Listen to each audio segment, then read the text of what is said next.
नमस्कार दोस्तों, exam warrior channel पर आपका स्वागत है। टॉपिक हमारा सिंपल इंटरेस्ट से रिलेटेड है। इससे पहले हम दो वीडियोस कर चुके हैं, इस पर दो पार्ट कर चुके हैं। जिन लोगों ने वो वीडियो नहीं देखे हैं वो जरूर देखिएगा।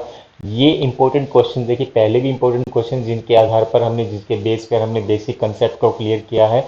आज उसी सीरीज में आगे बढ़ते हुए यहाँ पर देखिए हम एग्जाम पॉइंट ऑफ व्यू से ये कुछ क्वेश्चंस कर रहे हैं। यहाँ पर देखिए कैलकुलेशन का बड़ा इंपॉर्टेंट रोल है। आपको कैलकुलेशन से कंफ्यूज नहीं होना है। कैलकुलेशन को आपको अगर कंसेप्ट क्लियर है तो कैलकुलेशन आपकी बहुत इजी रहेगी।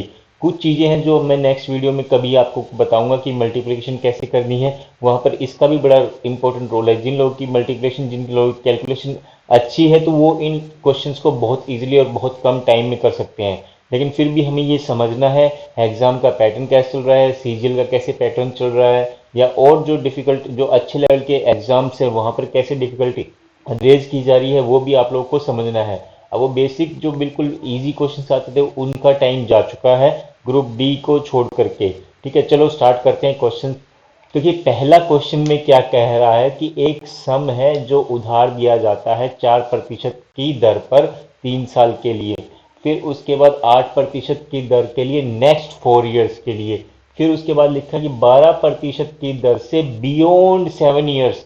ठीक है, अभी वो डिफाइन नहीं है कि कितने टाइम के लिए, लेकिन बियॉन्ड 7 साल के बाद फिर जो रेट ऑफ इंटरेस्ट है वो 12% है भैया यहाँ।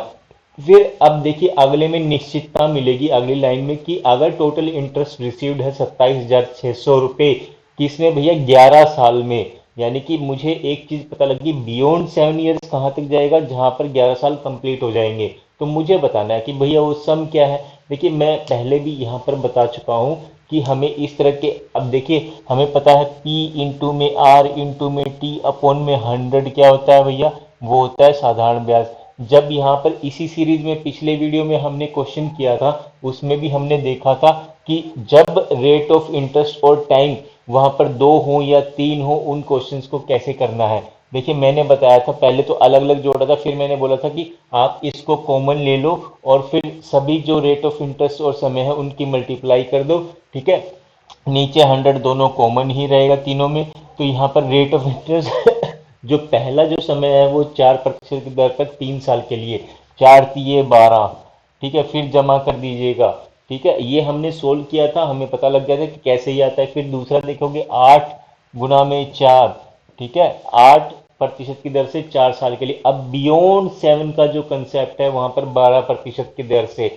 अब देखिए दोस्तों 11 साल के लिए तो भैया वहां पर उसको इंटरेस्ट मिला है। ठीक है, तो अब बताइए 4 और 3 7 साल तो यहीं पर हो गए, तो नेक्स्ट कितने बचे, वो बचे 4 साल। तो चार अगले 4 साल पे कितने का इंटरेस्ट रेट रहेगा भैया, वो रहेगा 12% की दर से। अगर आपने इतना काम कर लिया तो आपका सॉल्यूशन हो गया। ठीक है, अब सोल्व करते हैं। P इंटू में 4×3=12, यहाँ लिख लिया 8×4=32, यहाँ लिख लिया 12×4=48, 48 और 12 80 और 12 92 हो गया भैया, 92 अपॉन में 100। और इसकी वैल्यू किसके बराबर दे रखी है, ये दे रखी है 27,600। आप देखिए भैया ये सीधा सीधा 3 पे कट गया। ठीक है, तो ये 30 और P की वैल्यू आ गई भैया 300×100, यानी कि 30,000 वैल्यू आ गई भैया। ये 30,000 इसका आंसर हो जाएगा। ठीक है, तो अब देखते हैं नेक्स्ट क्वेश्चन। नेक्स्ट क्वेश्चन जो है भैया यहाँ पर आप जब देखोगे एक इसी तरह का ही क्वेश्चन है। एक सम है 8400 रुपये, वो बन जाता है 11,046। ठीक है, अब अमाउंट्स टू रुपीज का कंसेप्ट हमने समझा था। अमाउंट टू रुपीज में मतलब क्या होता है भैया, अगर नहीं जो लोग पहले देख रहे हैं इस वीडियो को तो पुराने वीडियोस जरूर देखें, इसके दो पार्ट हम कर चुके हैं, वहां पर अमाउंट टू का मतलब समझ में आएगा। फिर भी मैं बता रहा हूँ, अमाउंट टू का मतलब होता है कि उसमें जो आपने मूलधन लगाया, उसमें जो आपने प्रिंसिपल लगाया, उसके साथ इसमें सिंपल इंटरेस्ट यानी कि साधारण ब्याज भी जुड़ा हुआ है। यानी कि इसको बोलेंगे अमाउंट टू को मिश्र धन। ठीक है, अब देखिए यहाँ पर अमाउंट्स तो मुझे सबसे पहली चीज तो ये पता होना चाहिए कि मेरे पास साधारण ब्याज कितना है। जब आप 11,046 में से 8400 रुपये जो कि आपने मूलधन लगाया है तो आप घटाओगे तो आपको राशि प्राप्त होगी एक, जिसको बोलेंगे हम क्या भैया, उसको बोलेंगे साधारण ब्याज। ये साधारण ब्याज आपको 2646 रुपये साधारण ब्याज मिल गया। बाकी चीज आपके पास करना क्या है, टाइम। देखिए ये एक निश्चित समय के लिए टाइम अगर आपको पता है तो अब आपको नहीं पता, लेकिन बाकी चीजें गिवन है। वो क्या है भैया, 8400 रुपये की आपने राशि लगाई, इस पर रेट ऑफ इंटरेस्ट रहा भैया 8.75। ठीक है, समय मुझे पता नहीं, अपॉन में 100 कर देता हूं तो ये मेरा साधारण ब्याज मिलेगा इस पे। ठीक है, अब देखिए यहाँ पर एक चीज और है, अभी ये क्वेश्चन खत्म नहीं है, उसने बोला कि यदि 9600 की राशि है, अगर वहां पर सिंपल इंटरेस्ट क्या होगा, क्या सिंपल इंटरेस्ट रहेगा, यदि वो जो समय है और जो दर है, ब्याज की दर है, वो दोनों ही समान हो, यानी पिछली वाली हो। अब देखिए मुझे यहाँ पिछले वाली से टाइम मिल गया। अभी मैंने जैसे बताया था कि आपको कैलकुलेशन फाइनल तक लेके जानी है, मैक्सिमम जहां तक हो सके, जहां तक आपको लेके जा सकते हैं। बीच में कैलकुलेशन करोगे तो आपका टाइम वेस्ट होगा। मैंने अभी सॉल्यूशन नहीं किया, लेकिन मेरे पास क्या आ गया, टी की वैल्यू आ गई, यानी समय आ गया 2646 गुणा में 100 अपॉन में भैया 8400 गुणा में 8.75, ये मेरे पास टी की वैल्यू आ गई। अब देखिए मेरे पास समय आ गया। अब देखिए दोस्तों, हमारे दूसरा वाला जो पार्ट है क्वेश्चन का, इस पे हमने एक्सरसाइज करनी है सारी की सारी, इस पे ये अप्लाई करना है। अब देखिए मूलधन कितना है भैया, 9600 रुपये।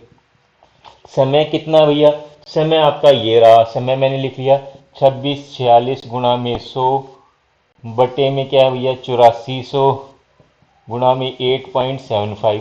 ठीक है, और भैया रेट ऑफ इंटरेस्ट कितना है भैया, रेट ऑफ इंटरेस्ट पहले वाला ही बोल रहा है, वो कितना है भैया 8 पॉइंट, यहाँ पर 8.75। ठीक है भाई, और नीचे क्या है, गुणा में 100 ये आएगा। अब देखिए भैया ये 8.75 से 8.75 कट गया, 100 से कट गया भैया ये कट गया, डबल जीरो से डबल जीरो, 12 सते 84, 12 अठे 96, और ये 7 से कट गया, 7 तिया 21, 5 सातु सातु 49, और 7 अठे 56। तो ये आ गया 8 गुना में 378 की वैल्यू कितनी हो जाएगी, 8 गुना 378 हो गया, 8 हुआ 2 64, 6 8 7 56, और 6 62, 6 8 तिया 24, और 6 30, 3024 रुपये ये आपको मिलेगा साधारण ब्याज, जब आपका समय पिछले वाली वैल्यू से निकल के आया और दूसरे क्वेश्चन की वैल्यू में पुट कर दिया। ठीक है, बहुत इजी रहा। कैलकुलेशन मैंने कहा की लास्ट में आकर के, पहले नहीं की। ठीक है, इसलिए मेरा क्वेश्चन बहुत जल्दी निकल गया और एक्यूरेसी के साथ निकल गया, क्योंकि एग्जाम में दोस्तों सबसे इंपॉर्टेंट चीज एक और भी है, क्वेश्चन आपका आता है और वहां पर गलत होता है तो बड़ा दुख होता है। ठीक है, वहीं पर आप फेलियर मिलता है आपको, तो हमें एक्यूरेसी के साथ भी क्वेश्चन को सोल्व करना है। ठीक है, देखते हैं नेक्स्ट क्वेश्चन। नेक्स्ट क्वेश्चन में क्या है भैया, 5000 रुपये को डिवाइड करना है। देखिए आपको इजी क्वेश्चंस बुक्स में मिलते हैं, आप कीजिएगा, वो बेसिक जरूरी है, लेकिन एग्जाम्स के कुछ और जो स्टैंडर्ड के क्वेश्चंस हैं, अगर आप अच्छे लेवल का एग्जाम देने जा रहे हैं तो ये क्वेश्चंस करने बहुत जरूरी है। ये क्वेश्चन नहीं किए तो आपका भैया भला नहीं हो सकता एग्जाम में। ठीक है, वो टाइम गया पहले वाला। 5000 को डिवाइड करना है दो पार्ट्स में। एक एक पार्ट पर देखिए राशि जो है कुछ 6 से ही 2/3% की दर पर, ठीक है, और 4 से ही 1/5 वर्ष के लिए लगाई गई है। फिर जो दूसरी राशि उस पार्ट की, वो भैया 2 से ही 3/4 साल के लिए 4% की दर पर लगाई गई है। अब देखिए क्वेश्चन में वो राशियां नहीं पूछ रहा कि दोनों पार्ट्स कौन कौन से, वो पूछ रहा है दोनों का डिफरेंस क्या है। पहली चीज तो मुझे अब एक चीज देखनी है, वो क्या है, यहाँ पर क्वेश्चन की स्टेटमेंट। देखिए क्वेश्चन की स्टेटमेंट अगर आप ध्यान से नहीं पढ़ोगे तो आपका क्वेश्चन गलत हो जाएगा। यहाँ पर एक चीज लिखी है, वो क्या है, double the simple interest on second part. जो पहले वाला पार्ट है उस पे जो साधारण ब्याज मिल रहा है वो कितना है, वो डबल है भैया दूसरे वाले साधारण ब्याज के। ठीक है, बस ये इक्वेशन आपने बना दी तो आपका क्वेश्चन सोल्व हो गया। अब 5000 की राशि है, मान लीजिए एक तो x मान लिया और दूसरी राशि होगी भैया 5000 माइनस एक्स। ठीक है, अब देखते हैं x पे, यहां पर क्या है भैया, समय समय कितना है, 4 से ही 1/5, तो सीधा सीधा आप क्या करोगे भैया, 5 चौक 20 और 1 21 बटे में 5। अच्छा भैया दर कितनी है भैया, दर है 6 से ही 2/3, यानी 3 6 18 प्लस 2 20/3। ठीक है, और ये हो गया भैया मूलधन हो गया, समय हो गया, दर हो गई। अब नीचे क्या करना पड़ेगा भाई, 100 से मल्टीप्लाई। अब इक्वल टू बना देता हूं, क्योंकि इसने किसके साथ कोरिलेट कर दिया, इसने कोरिलेट कर दिया सेकंड जो पार्ट है उसके साथ में। और वो क्या है कि साधारण ब्याज जो मिलेगा वो डबल मिलेगा दूसरे वाले के। तो मैं यहाँ पर डबल कर देता हूँ पहली चीज। क्यों, क्योंकि मैं यहाँ का इसका साधारण ब्याज निकालूंगा, साधारण ब्याज से साधारण ब्याज को कंपीट कर रहा है। अब मैं अलग अलग नहीं लिखूंगा, एग्जाम पॉइंट ऑफ व्यू से हम क्वेश्चन को कर रहे हैं, एग्जाम में कैसे हमें शॉर्ट से बेसिक कंसेप्ट के साथ कैसे हम जल्दी जल्दी कर सकते हैं वो करना है। तो दूसरा वाला पार्ट क्या हो गया भैया, अब दूसरा वाला पार्ट हो गया 5000 माइनस में एक्स, पहली चीज। अब क्या चाहिए भैया आपको, समय, समय कितना हो गया, 2 से 3/4 कितना हो गया, 4 दूनी 8 और 3 11/4, तो 11/4 मैंने लिख लिया भैया। अच्छा फिर दर कितनी है भैया, ये भी 4%, 4% मैंने 4 से और मल्टीप्लाई कर दिया। इतना काम आपने एक्यूरेसी के साथ कर दिया तो आपका क्वेश्चन गलत नहीं हो सकता, आप बहुत जल्दी इसको क्वेश्चन को सोल्व कर लोगे और आपका आंसर ठीक होगा। 4 से 4 कट गया, 20 पंजे 100। अच्छा यहाँ पर भी सॉरी, यहाँ पर आप अभी मत काटिएगा, 100 यहाँ पर लिखा है, 20 को भी रहने दीजिए। यहाँ पर भी हम 100 से मल्टीप्लाई करेंगे, है ना, ये भी 100 से मल्टीप्लाई होगा, 100 से 100 कट गया, 100 से 100 कट गया, 4 से 4 कट गया, यहाँ पर 5 चौके 20 ये हो गया, 3 सते 21 ये हो गया। अब देखिए यहाँ पर क्या वैल्यू बच गई भैया, 28x इधर हो गया, 7 चौक 28x इधर, यहाँ पर कितना हो गया भैया, ये 11 से मल्टीप्लाई रह गया, तो 11 दूनी 22 है ना, 11 दूनी 22, क्योंकि ये भी दो भी मल्टीप्लाई में, 11 दूनी 22 और ये क्या है 5000 माइनस में x, और इसको खोलोगे तो क्या हो जाएगा 28x इक्वल टू क्या हो जाएगा भैया 22 गुणा में 5000 और माइनस में 22x, x के साथ मल्टीप्लाई कर दिया तो माइनस का 22x, ये माइनस का 22x इधर आकर के भैया जुड़ जाएगा इसमें, तो कितना हो जाएगा 28 प्लस 22 कितना हो जाएगा भाई 50x, तो 50x इक्वल टू कितना हो गया भैया 5000 गुणा में 22, तो 50, इसको काट दिया भैया, यहाँ पर आ गई 100 वैल्यू, यानी कि x की वैल्यू आ गई भैया 2200। अब देखिए 5000 टोटल है, एक वैल्यू आ गई 2200, तो दूसरा पार्ट कितना होगा, वो होगा भैया 5000 लेस करोगे तो 2800। अभी इन दोनों का डिफरेंस कितना हो गया भाई 600 रुपये, यही आपका आंसर है, यही उसने पूछा है। ठीक है, तो क्वेश्चन का स्टैंडर्ड देखिए भाई, पूछ क्या रहा है, वो नहीं पूछ रहा, वो उसने चेंज कर दिया। आप कोई भी एग्जाम देख लो अब थोड़ा सा, ठीक है, डिफिकल्टी उसने बढ़ा दी एग्जाम्स में। अब देखिए नेक्स्ट क्वेश्चन में क्या है भैया, यहाँ पर एक राशि है ना, वो अमाउंट टू रुपी 14,395 रुपये 20 पैसे। ठीक है, क्वेश्चन देख के डरना नहीं है, क्वेश्चन बड़े इजी हैं, आप इन पॉइंट्स को मत देखना, आपको अगर ये फंडा क्लियर हो गया तो आप एग्जाम में क्वेश्चन को सोल्व कर लोगे। एट 9.25%, ठीक है, per annum, 9.25% per annum simple interest in 5.4 years, 5.4 years. अब 5.4 ईयर्स क्या है, डोंट वरी, अभी देखेंगे कैसे सोल्व करना है। फिर क्या है, find S I on same sum at 8.6% per annum in 4.5 years. अब 4.5 ईयर्स ये भी मुझे नहीं पता, लेकिन क्वेश्चन जब करेंगे तो आपका सोल्यूशन हो जाएगा, देखते हैं कैसे करना है। अब मैंने बताया था अमाउंट्स टू का मतलब क्या है भैया, अमाउंट्स टू का मतलब है कि प्रिंसिपल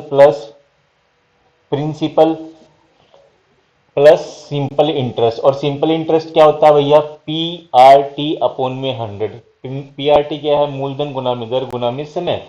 ठीक है, तो यहां पर मैं लिखूं तो पी की वैल्यू मुझे नहीं पता, लेकिन समय दे दिया भैया, रेट ऑफ इंटरेस्ट दे दिया भैया 9.25, 9.25 मैंने एज इट लिख लिया।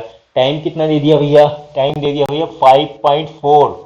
ठीक है, अब इसके नीचे भैया 100 है, ठीक, ये वैल्यू आ गई मेरे पास, और इस वैल्यू की क्या इसमें दे रखी है, ये दे रखी है 143.95, ये दे रखा है अमाउंट टू रुपीज।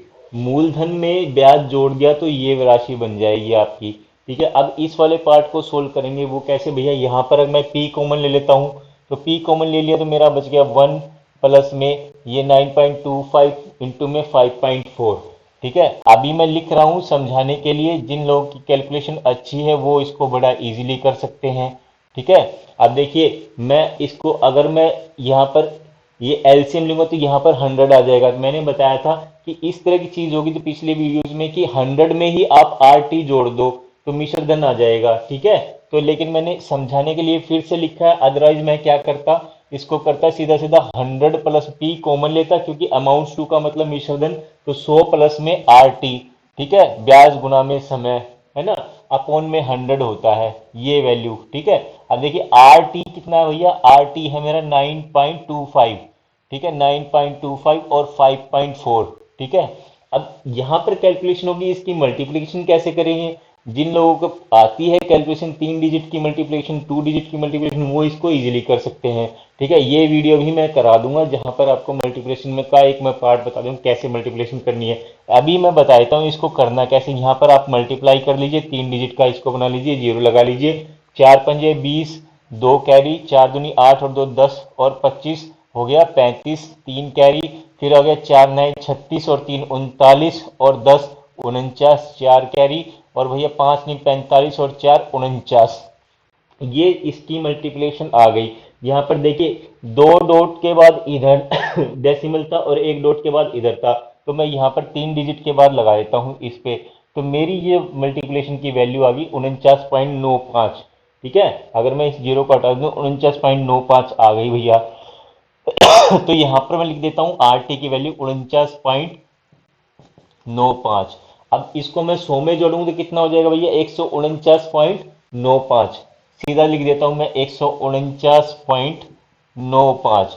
अब देखिए ये किसके बराबर है, ये किसके बराबर है भैया, ये है 143.95, इसके बराबर है ये वैल्यू, ठीक है। बहुत छोटा सा रह गया, बस मल्टीप्लिकेशन अगर आपको आती थी तो क्वेश्चन का सॉल्यूशन हो जाता। अभी क्वेश्चन यहाँ पर खत्म नहीं हुआ है, अभी वो फिर से बात कर रहा है। अब देखिए फाइंड से simple interest on sum at 8.6% per annum in 4.25 years, ठीक है। इसी सम पे अब मैंने ये प्रिंसिपल निकाल लिया, भैया प्रिंसिपल क्या आ गया मेरा, प्रिंसिपल मैं देखूं तो भैया 143.95.20, ठीक है। अपॉन में ये इधर वाली चीज इधर इक्वल टू के नीचे आ जाएगी, इक्वल टू का साइन बीच में, कितना आ गया 149.95 और 100 हो गया भैया यहाँ पे मल्टीप्लाई। ये मेरे पास आ गई जो मेरा मूलधन था। अब वो कह रहा है कि इस मूलधन पे ही मैंने जब जब इसी मूलधन पे मैंने जब राशि पे 8.6% की दर से 4.5 पर 4.5 ईयर्स में क्या साधारण ब्याज होगा। अब देखिए मूलधन आपके पास ये आ गया, ये मूलधन आ गया, ठीक है। अब आपको करना क्या है, यहाँ पर लिख लेते हैं थोड़ा सा, 143.95.20, 149.95 गुणा में 100, दर कितनी है भैया, दर है मेरे पास 8.6%, 8.6%, और क्या है भैया वर्ष क्या है 4.5, और अपॉन में 100 हम करते हैं। अगर इतनी वैल्यूज आपने ठीक रख दी तो आपका इजीली सॉल्यूशन हो जाएगा। नंबर सिंपल इंटरेस्ट पक्का देता है भैया एग्जाम में, ये एक क्वेश्चन आपको पूरा पास करवा सकता है, ठीक है। कैलकुलेशन से नहीं डरना है। देखिए अब 100 से 100 कट गया, अब ये पॉइंट्स में है तो पॉइंट्स को मैं तोड़ देता हूं यहाँ पर, है ना। यहाँ पर इस वाले के पॉइंट 2 दशमलव है, यहाँ पर 2 दशमलव के बाद मतलब 2 पॉइंट्स के बाद दशमलव, तो यहाँ पर मैं लिख देता हूँ 100 इसको खोलने के लिए। यहाँ पर एक एक के बाद है तो यहाँ पर भी मैं लिख लेता हूँ 10 इसका 10 इसका, तो दोनों को मिला करके मैं 100। यहाँ पर भी देखिए 0.95 है तो इसके नीचे 100 आएगा, तो 100 क्या है अल्टीमेटली ऊपर चला जाएगा, ठीक है। तो सारे दशमलव मैंने हटा दिए, ये मेरे पास वैल्यूज बच गई थोड़ी देर के लिए। ये 100 से ये 100 कट गया भैया, और कुछ कट रहा है तो हम देख लेते हैं क्या कट रहा है भैया। ये 5 नीम 45, और यहाँ पर कट गया 5 दूनी 10, और 5 नीम 45, 5 नीम 45, 5 नीम 45, ये वैल्यू आ गई भैया। अब देखिए यहाँ पर कुछ कट रहा है तो देखिए इस वैल्यू का मुझे नहीं पता लग रहा 2999 किससे कट रही किससे नहीं कट रही। आपको इस तरह क्वेश्चन में देखिए फिक्स चीज मिलेगी कि ये जो बड़ी वैल्यू है वो इस वैल्यू से कटेगी ही कटेगी, न्यूमरेटर की जो बड़ी वैल्यू होगी वो डिनोमिनेटर से कटेगी ही कटेगी। लेकिन मुझे नहीं पता लग रहा कैसे कटेगी, इसके लिए आपको बिल्कुल नहीं घबराना। आप सीधा सीधा क्या करो, भाग देना आपको आता है, भाग देने के लिए आप सीधी सीधी वैल्यू रख दो, क्या भैया इसको ही उठा के रख दो 143.95.20, ठीक है, और 2,999 से कर दो इसको भाग, ठीक है। घबराना नहीं है भैया कैलकुलेशन से, कैलकुलेशन ही आपको वहां पर प्रैक्टिस कराएगी, कैलकुलेशन ही आपको पास कराएगी।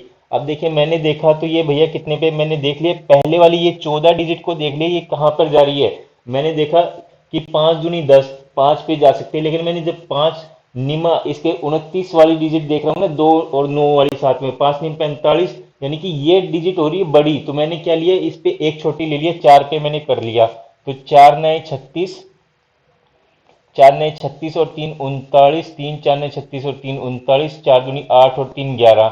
यहाँ पर ये आ गया। अब घटा लेते हैं, 5 में से 15 में से 6 गया 9, 18 में से 9 गया 9, 12 में से 9 गया 3, 3 में से 1 गया 2, और फिर आ गया 2। ठीक है, अब देखिए ये वैल्यू कितने में जा रही भैया, ये जा रही है 8 दूनी 16, 8 8 पे जा रही भैया, 8 निम 72, 7 8 निम 72 7 89, 8 निम 72 और 7 89, 8 दूनी 16 7 23। ठीक है, ये पूरी वैल्यू कट गई भैया 48 पे। ये आपने इतना ही काम करना, तो यहां पर मैं सीधा सीधा कट कर देता हूं इससे 48। अब देखिए 48 गुना में 86 गुना में 9, इतना काम बच गया है, तो आप इजीली कर सकते हो। जिन लोगों को मल्टीप्लिकेशन आती है भैया वो इजीली कर सकते हो। 48 गुना में 86, यहाँ पर देखिए 2 डिजिट की मल्टीप्लिकेशन कैसे करोगे, 6 अठे 48, कैरी भैया 4, 6 चौक 24 4 28 और 64, 28 और 64 हो गया भैया 92, 9 कैरी 8 चौक 32 और 9 41। ठीक है, अब भैया क्या बचा, 9, 9 से और मल्टीप्लाई करना है, 9 से मल्टीप्लाई कर दो इसको, कितना आ गया 9 अठे 72, 7 9 दूनी 18 और 7 भैया 25, 2 फिर आ गया 9 एकम 9 और 2 11, 9 चौक 36 और 1 37। ठीक है, तो इससे मिलता जुलता मेरा अगर आंसर है, ठीक है। अब देखिए 37,152 आ गया मेरा। नीचे देखिए डिवाइड में क्या है भैया, डिवाइड में मेरे पास, अच्छा अच्छा एक जीरो भी थी ना, यहाँ पर एक जीरो भी लगा देते हैं। डिवाइड में क्या है, 100 बचा है, 100 से मैं डिवाइड करूंगा तो भैया 2, 100 से डिवाइड का मतलब है जितने जितनी नीचे डिजिट है उतने ही अंकों के बाद हम दशमलव लगाते हैं, तो मैंने यहाँ पर लगाई 2 अंकों के बाद, तो मेरा कितना आ गया 37। ये वाला आंसर आ गया 37,15.20। ठीक है, 37,15.20। ठीक है भाई, तो कैलकुलेशन से आपको नहीं डरना है। 2 डिजिट की मल्टीप्लिकेशन, 3 डिजिट की मल्टीप्लिकेशन जिनको आती है वो इजीली इस क्वेश्चन को कर सकते थे। बस यहाँ पर एक पार्ट था कि डिवाइड नहीं हो रहा, जहां पर आपको देखिए इस तरह की सिचुएशन मिलती है, आप उठा करके पूरी की पूरी ही उससे भाग दे दीजिए। ठीक है, भाग देने के बाद आपको सॉल्यूशन मिलेगा, क्योंकि डेफिनेटली वहां पर कटेगी। ठीक है, अगर नहीं कटेगी तो वहां पे नियरेस्ट वैल्यू के लिए लिख देगा वो।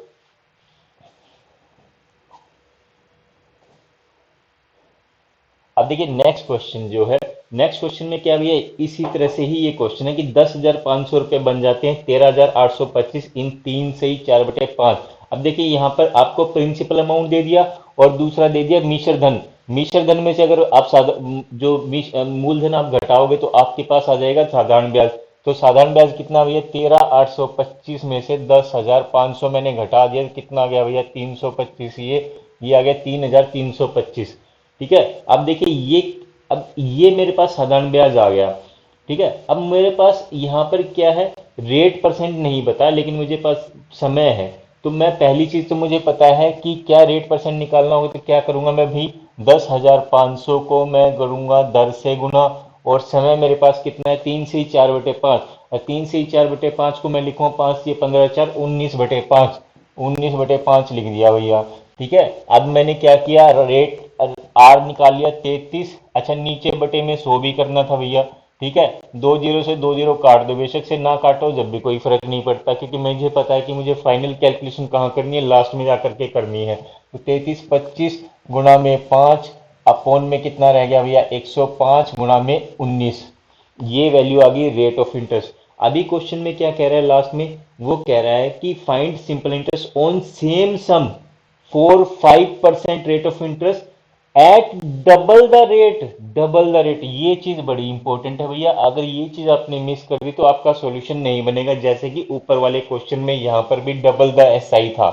ठीक है, तो अब बाकी काम हम कर लेते हैं। मुझे क्या पता है भैया, सेम सम, सेम सम कितना भैया, 10,500 है। ठीक है, दर कितनी है, डबल द रेट। तो यहां पर रेट कितना निकाला भैया, पहले तो मैं इसका डबल बना लेता हूं, फिर इस रेट को लिख लेता हूं, 33 25 गुणा में 5 बटे में क्या है भैया, 105 गुणा में 19। अच्छा भाई समय कितना है, समय कितना, 5 साल दे रखा है भैया, 5 से मैं मल्टीप्लाई कर देता हूं। अब देखिए बटे में 100 कर देते हैं, ये आपकी वैल्यूज आ गई। यहाँ क्या है भैया, 2 जीरो से 2 जीरो कट गई। अब और क्या कट रहा है भैया, 19 से कुछ कट रहा है, 19 से ये देख लेते हैं, 19 एकम 19, 14, 19 सते 133 और 9 19 पंजे 95, ये आ गया भैया। यहाँ पर भी कट रहा है कुछ, 5 दूनी 10, 5 और 1 21, और यहाँ पर क्या, 21 पंजे 105। तो ये वैल्यूज आ गई भैया। 5 दूनी 10, तो यहाँ पर क्या करते हैं, 5 से मल्टीप्लाई करते हैं, 5 पचे 25, 2 5 सते 35 और 2 37, 3 5 एकम 5, 5 से 35 और 2 37, 3 5 एकम 5 और 3 8, ठीक है 8750, 5 दूनी 10 ये आ गया, तो ये मेरी वैल्यू होगी 8750। 8750 कहाँ पर भैया, ये रहा आंसर। तो दोस्तों ये देखिए कुछ बेहतरीन एग्जांपल्स थे, बहुत बेहतरीन क्वेश्चन थे जहां पर कैलकुलेशन थी। अगर बेसिक कंसेप्ट आपने पिछले वीडियोस में क्लियर हो गए और आपने देखें तो निश्चित आप इन क्वेश्चन को कर सकते थे, लेकिन सिर्फ कैलकुलेशन की इंपॉर्टेंस थी यहाँ पर, बाकी कुछ नहीं था। बाकी जो पॉइंट्स थे यहाँ पर double the rate, double etcetera etcetera, बस यही हमें इस चीज को कंसेप्ट को क्लियर करना था। होपफुली आप लोगों को ये वीडियो भी पहले की तरह आपको पसंद आएगा। मिलते हैं फिर नेक्स्ट वीडियो में इसी से रिलेटेड कुछ और क्वेश्चंस को करने के लिए। तब तक के लिए नमस्कार।